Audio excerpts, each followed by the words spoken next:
Good evening, everyone. I hope that you had a great Valentine's Day with the ones you love. Tonight, we're winding down, so kick back, relax, and enjoy the show.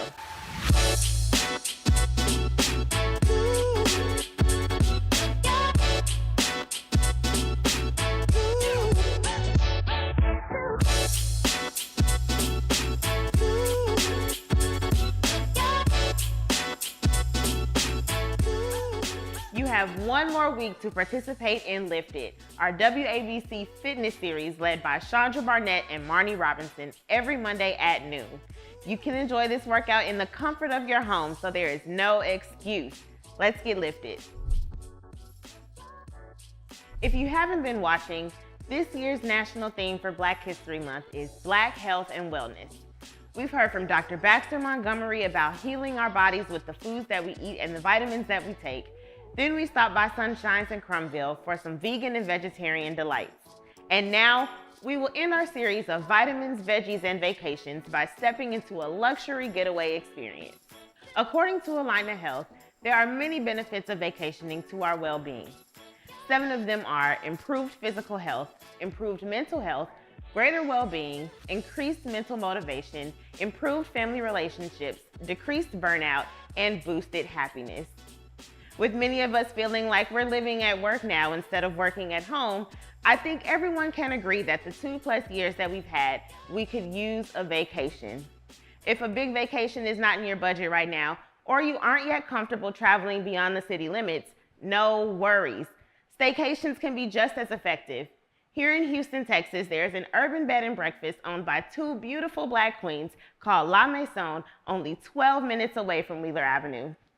Tonight, we're stopping by to speak with founders Janora Boykins and Sharon Owens on how they provide people with an escape to the city.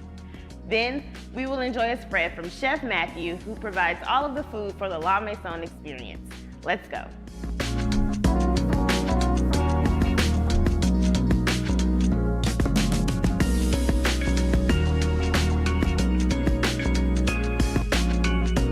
Good evening, and thank you both for having us in your home away from home. How are you? Just fine. Hi, how are you? I'm great. Well, before we talk about La Maison, how did this partnership between the two of you begin? Were you already friends? Yes, we were co-workers at the utility company where we both worked. I was over corporate community relations, and Janora is an attorney. And so we became friends and served on some boards together, and the rest is history. We've been friends for a very long time. Wow. So what has the experience been like coming from the corporate world and now this? Uh, it's been a similar journey. So one of the things we knew about each other was our work ethic. So when you're in corporate America, there's so many things that you have to be responsible for. So when we started talking about becoming entrepreneurs, I think that was the critical piece, is that we both knew that we were willing to invest our time and our talent and our money into making a business successful. So really the only difference between working in corporate America and being an entrepreneur is who gets the money at the end of the day. So how did that conversation go? Did you all just come to each other one day and say, look, I think we should go into business together. I think it's time to go into another direction. Well, not really. What happened was both of us served on development boards. So we knew that the area was changing. And as we would field check, as you will, during the day, we sort of said, we ought to buy some property. It's going, Third Ward was changing, this area was changing. And at that time, and that was in 1999, and we said, we ought to buy a piece of property and flip it. That was the idea before the prices get high, because this area did not look anything like it does now. So Janora, being more of the business-minded person, I'm more, like I said, the community relations, and my background was in vocational home economics. So we said, if we buy some property, we can flip it. And that was the general idea. And Janora happened to stumble up on this piece of property, and then that began the journey of her taking over from the business side of it, to say, we can do this, got to have a lot of faith also. Definitely. Well, with the hospitality business being fairly new to both of you all at the time, what kind of preparation went into opening a bed and breakfast? Well, I like to say, or we both like to say, we were the longest aspiring innkeepers. We joined a professional association of innkeepers. So we would go to the conferences every year. We got to meet a lot of different people. And one thing about people that own bed and breakfasts is they love to share information. So they're very encouraging. When they find out somebody's interested in building or starting one, we're so open with information. We went to California. We took a class on So You Want to Be an Innkeeper, just so we could learn the back office pieces of it to see if it's really something that we thought we could do. Because it was more for us, I think, about being entrepreneurs than it was about owning a bed and breakfast. It's just that when we started looking at Houston and what the needs were at that time, you had the big convention center, but you didn't have a lot of hotels to accommodate big conventions. And so we were like, a hotel is completely out of the question. And we were like, what about a bed and breakfast? Yeah, that sounds good. It was like, well, we've never stayed at one, so yeah, let's learn what we can. And that's what we really did. We took the time to learn. We had a mentor she's from New York. She has like 4 or 5. It's called Aquaba. And she kind of took us under her wings and just really encouraged us. Now, every year we come to the conference and people would say, do you have a bed and breakfast yet? And we'd be like, no, we're still working on it. We're working on it. But it was a long journey. But I think by taking the time to really understand the industry and really understanding Houston and the needs in Houston and what type of traveler we would want to attract. I mean, we just really spent a lot of time trying to understand what the market could be before we ever got started. Yeah, because this was something we wanted to do, not something we had to do. Right. So that made a big difference in the timing of everything. So what does it mean to escape the city? Well, it means that you don't have to go far to enjoy yourself and have relaxation.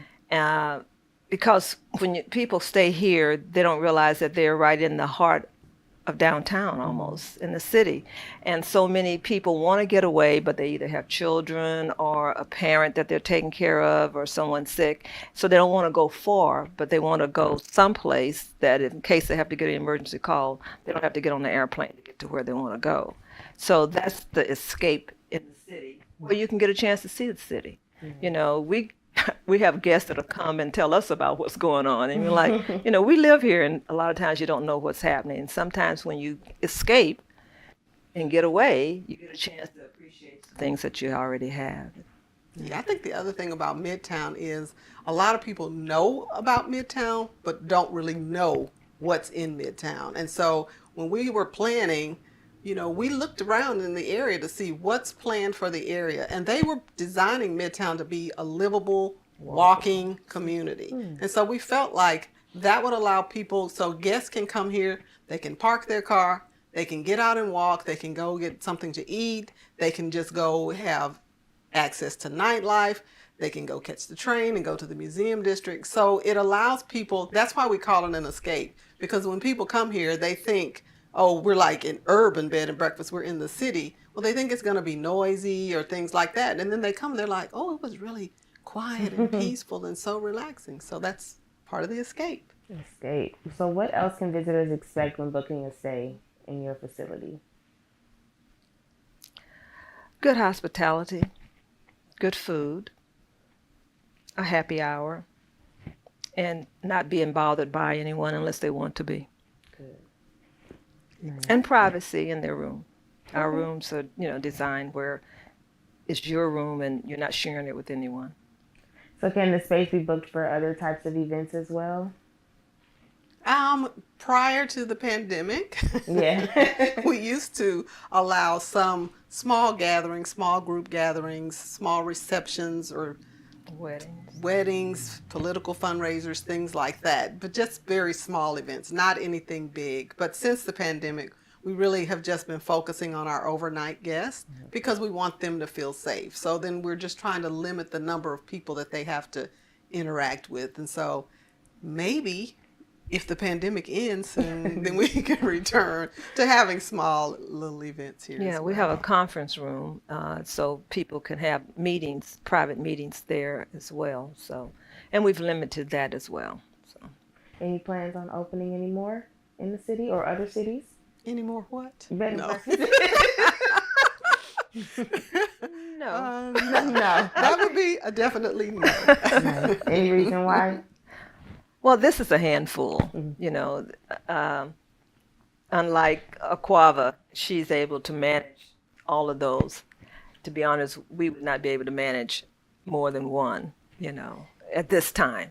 But Yeah, I think it's a lot more work than people expect it to be. And I will say this, if we ever did another bed and breakfast, we would not build it. Okay. We would probably transform an existing home or mansion or something like that.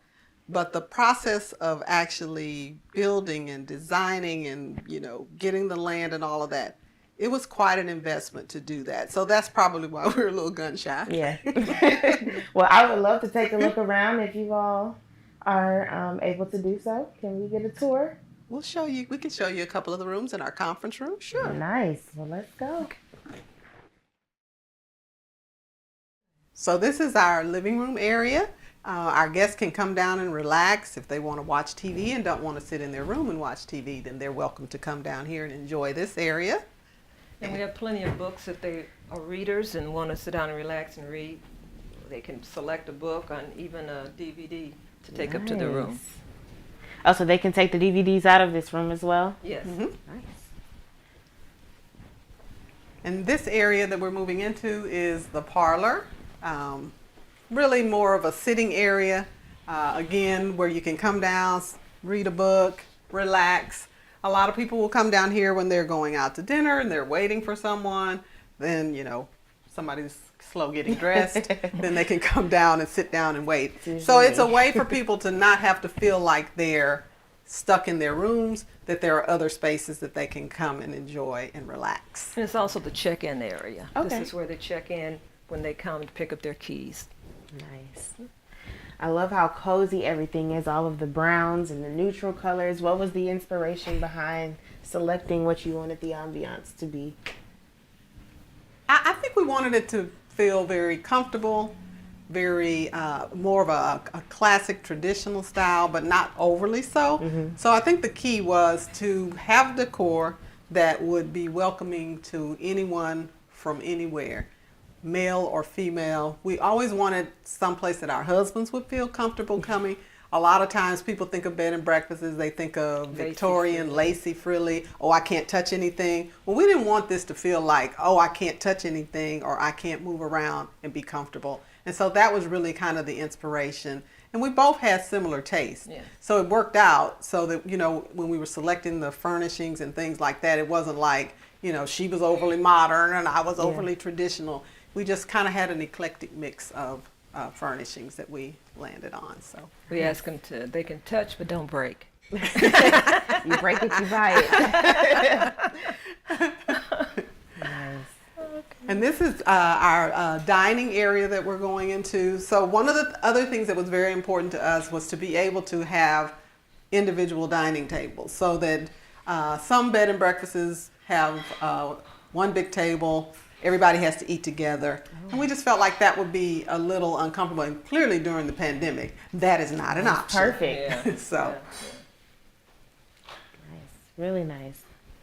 And we have the entryway here, and we have an elevator because that way, for ADA purposes, and the one thing Janora and I said, we didn't want to have to carry luggages upstairs through stairs, but we have stairs and we have the elevator, so that makes it easy access. Okay, well, let's see what's upstairs. Okay. So we're on the second floor, and on this floor we have 3 rooms and the conference room. This room here, 203, is a suite. So it has the living room side and the bedroom side. The living room side has a sleeper sofa in case there's a family of 4. But we have the sleeper sofa, and then you have a complete bathroom on that side as well. And then you have access to the veranda Beautiful. from this end and from the bedroom side. A nice amount of space out there too. Yeah, it's a shared veranda. Okay. So, We have little individual rocking chairs outside of each room, so everybody has their own little chairs to relax in. Nice. this is the bedroom side of the suite. So we could close off the living room side if someone's just renting out this room. And we have an armoire where the television is, and then you have a complete bathroom here as well. And as I said, here's the access to the veranda that you have here. Lovely. So then you can sit outside. Catch some of that good Houston weather. And you can see the downtown skyline as well. Yes. Only from this end of the building, though. I bet it's really pretty at nighttime. It is. It is. It is. Nice. And this is a king size room. Cool.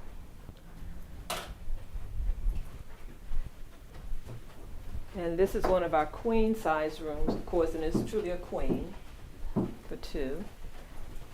And then we have a room for our ADA guests. So this room over here is for ADA purposes. And then we have the conference room. So you could have meetings in here. We have this big screen TV, and you could hook up your computer or your laptop to that and have presentations. And it's also the area, so we have guests that they can come and get coffee or water or tea from the little bar that we have there. It's like a little kitchenette, and so they don't have to go downstairs. So if somebody just wants, I just want a quick cup of coffee, then they can run here. Or bottled water, So we try to coffee to go. So we try to provide those amenities that you would get at a hotel. Yes. So that it's like you don't feel like, I have to buy everything. So we provide those things complimentary, and people seem to really appreciate that we at least thought of them. So it's not like, that'll be $1 for a bottle of water. So you don't have to be an overnight guest to utilize your conference room? Conference room. no, we charge for that, but you don't have to be an overnight guest. Okay. Yeah, but like I said, during the pandemic, we've only been allowing people to do either like retreats here. We've had a couple of staff retreats here where they've stayed overnight and then had their meetings during the day. But hopefully soon we can open it back up to everybody to come and have their little meetings here. Let's hope. Hope and pray. So this is the dining room area where we serve breakfast every morning, and we give people a window of time so they don't all have to be down at the same time. So they have from 8 to 9:30 during the week, or 9 to 10:30 on the weekend. And if they're not going to have breakfast and need to leave early for the airport, we'll try to continental breakfast for them. To go back and they can take with them. So in the early stages, I remember you telling me somebody used to cook breakfast. Who was that? That would be that would be we would get up early in the morning, come cook breakfast, and then go to work. Wow. Cooking breakfast and managing all of this and then going to your job. Wow. Yeah. Amazing. It was interesting. But now we do have Who do we have? Chef Matthew, who has been with us almost 7 years. 7 years.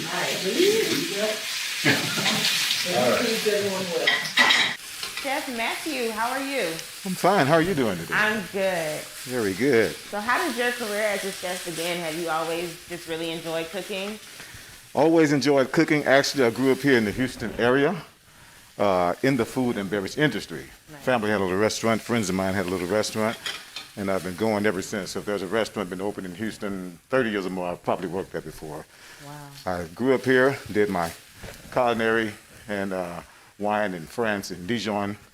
And from there, I lived in the Netherlands, in Holland, for about 14 years before coming back home to Houston. Wow. Well, you've been here at La Maison for about, 7 years now? Yes, So 7 years. how did you end up here?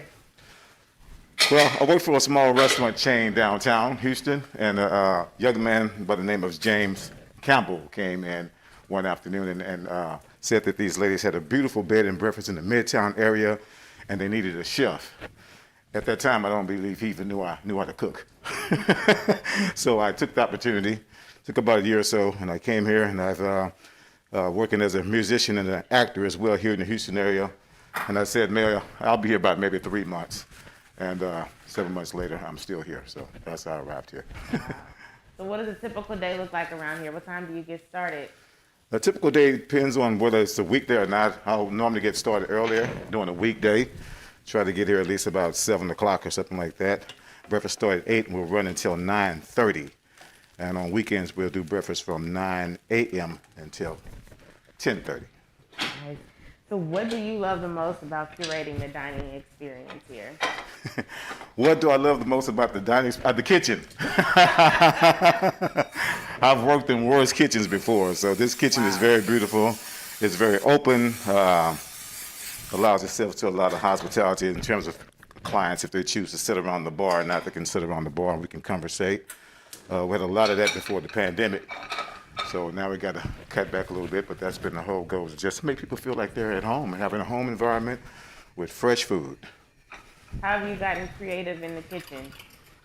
Have I got creative in the kitchen? How have I got creative in the kitchen? Well, I think there's several ways to get creative in the kitchen. You're going to get inspired.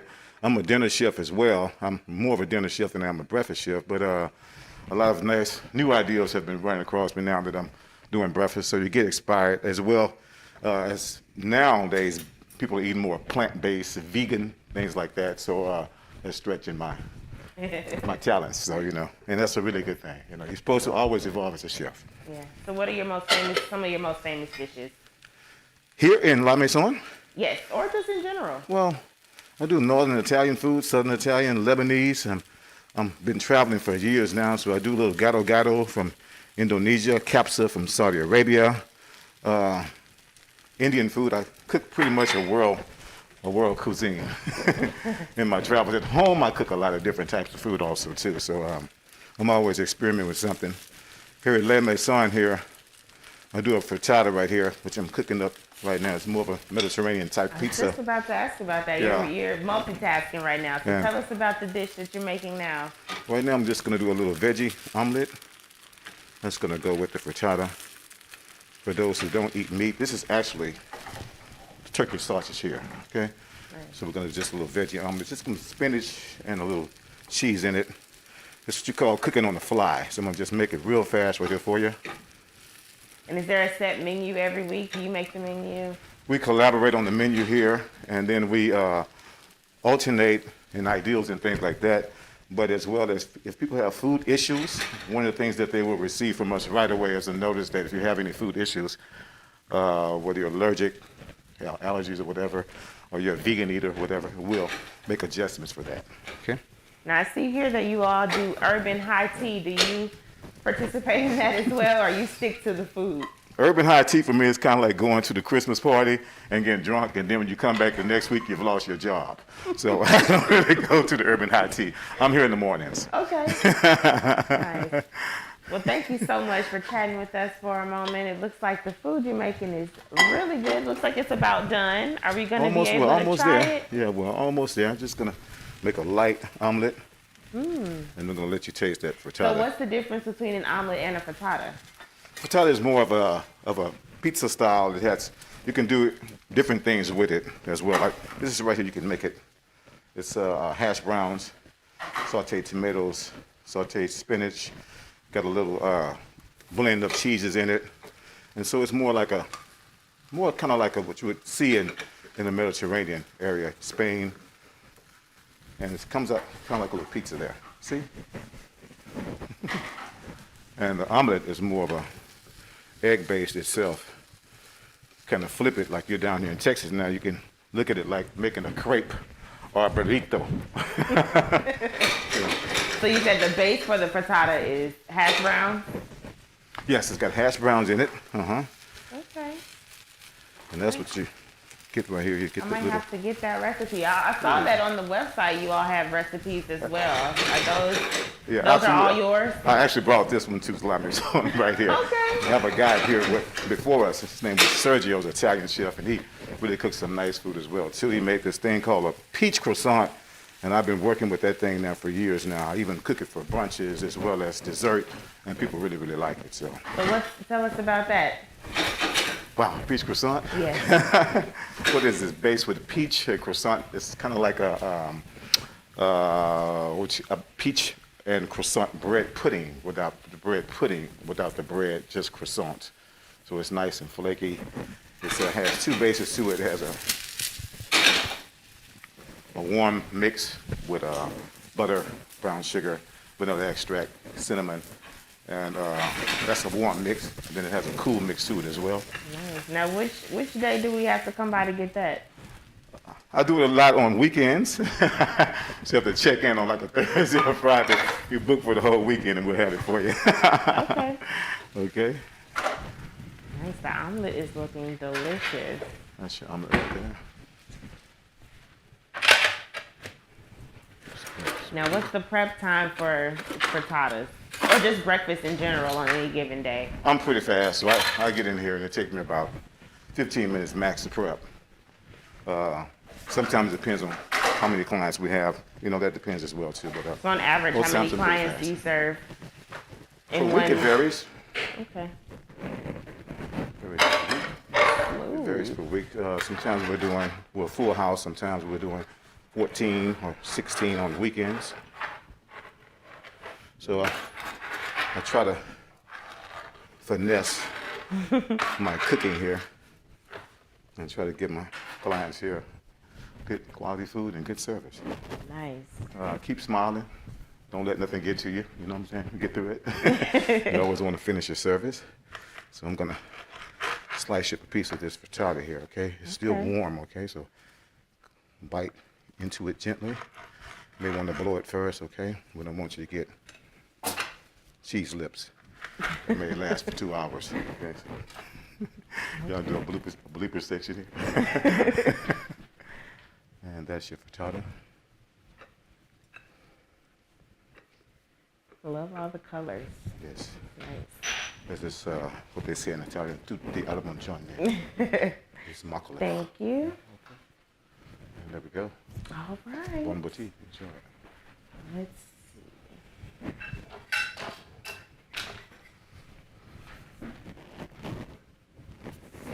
So background here in Houston is that I've worked for a lot of restaurants and hotels here in the industry. Managed my first restaurant around 22 years old. And that took me to Europe, and I did my wine and culinary studies there, and I lived in Europe, so I've been traveling many years now, cooking in Barcelona, Berlin. I've cooked in China, different places around the world. So How did you get into the traveling and cooking? traveling is something that came along with the food and beverage industry. This is really good, by the way. Thank you. I didn't start in the kitchen. I started at the front of the house. I was a waiter, maitre d', sommelier, bartender, oyster shucker. So I really studied from the front of the house. I was assistant manager to a little restaurant entitled Zim's in the Montrose area years ago, and that was close to the University of St. Thomas there. They had a foreign exchange program, and I took that program and went to France and did the studies over there, and from there wound up living in the Netherlands. And so that's how I got into the industry. I started cooking when I started living more and more in Europe, so it was one of my ways to survive. And I knew that if you're always cooking, you're always eating, so you have to worry about food. So that's how I got into the chef. And do you cook like this at home all the time? I cook like this at home all the time, even better. Even better. Even better. Well, this is absolutely delicious. Everybody, make your way to La Maison. Enjoy wonderful food from Chef Matthew and a beautiful bed and breakfast experience. Bon appetit. Make sure that you all schedule some time to get away. We just showed you a beautiful place where you can go and enjoy a nice break, either by yourself or with the family.